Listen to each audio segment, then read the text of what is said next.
Hello friend, आपका मेरे YouTube channel पर स्वागत है। लालच बुरी बला है। यह एक धार्मिक कहानी है।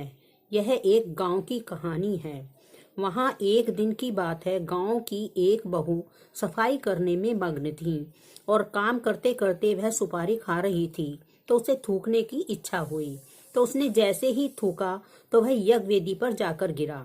उसे बहुत अफसोस हुआ कि उसने यह क्या किया, लेकिन वह एकदम भौचक्की रह गई। वह क्या देखती है, जो उसने थूका था वह सोने में बदल गया था। अब तो वह हर रोज ही जाकर वेदी के ऊपर थूकने लगी। जैसे ही वेदी पर थूकती वह सोने में बदल जाता। अब तो धीरे धीरे उसके पास सोना इकट्ठा होने लगा। यह बात गांव में तेजी से फैलने लगी कि वेदी पर थूकने से वह सोने में बदल जाता है। तो गांव में और औरतों ने भी यज्ञ की वेदी पर थूकना शुरू कर दिया, जिससे गांव में सोना बढ़ने लगा। गांव की सभी औरतें इस कार्य को कर रही थी, लेकिन गांव में एक महिला ऐसी थी जो इस काम को नहीं करती थी।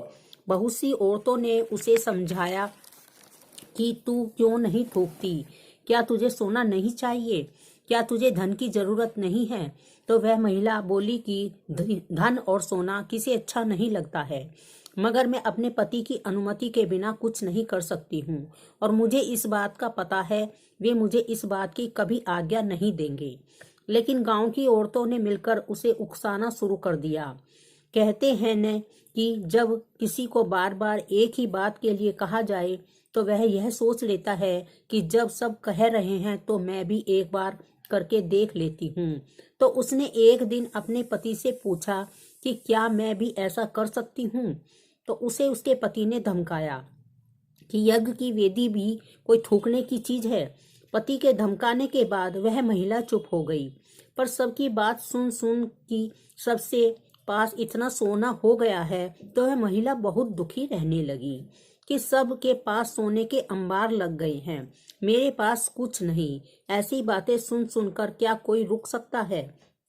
वह महिलाओं की बातों से और अपने पति की व्यवस्था से दुखी हो गई कि सब महिलाएं सोने के जेवर पहन पहन कर खुश होती रहती हैं, लेकिन उसके पास तो कुछ भी नहीं। क्योंकि यह मेरा दुर्भाग्य ही है, या यह मेरे पिछले जन्म का कोई पाप है, जो कि एक सती साध्वी होते हुए भी मुझे एक रत्ती सोना भी नसीब नहीं हो रहा है और मुझे उसके लिए तरसना पड़ रहा है। मेरे पति ने भी इस समय गलत निर्णय लिया है। इस धर्म के रास्ते पर चलते हुए हमें मिला ही क्या है? मेरे पति ने क्या नियम बनाया है? जिस नियम से हमें कष्ट मिलता है उस नियम को हम क्यों माने? ऐसा सोचते सोचते वह बीमार रहने लगी। उसका पति समझ गया कि यह बीमार क्यों हुई। तो एक दिन उसके पति ने ब्रह्म मुहूर्त में घर त्यागने का निश्चय किया।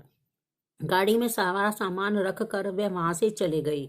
सूर्य के उगने से पहले ही वे बहुत दूर निकल जाना चाहते थे, लेकिन वे जैसे ही गांव की सीमा से बाहर निकले तो वह चौंक गए। एकदम से गांव में भयानक विस्फोट हुआ। गांव धू धू करके जलने लगा। वे दोनों पति पत्नी अवाक रह गए। तभी उस महिला को समझ में आ गया कि मेरे पति ने जो किया ठीक किया, क्योंकि जब तक वे गांव में रहे वह गांव बचा रहा, क्योंकि वह धर्म के रास्ते पर चल रहे थे। कहते हैं कि कुछ पाने के लालच में इंसान अपना सब कुछ गंवा बैठता है, क्योंकि जो ईश्वर ने दिया उसमें खुश रहना सीखिए। क्योंकि लालच बुरी बला है, इसलिए लालच नहीं करना चाहिए।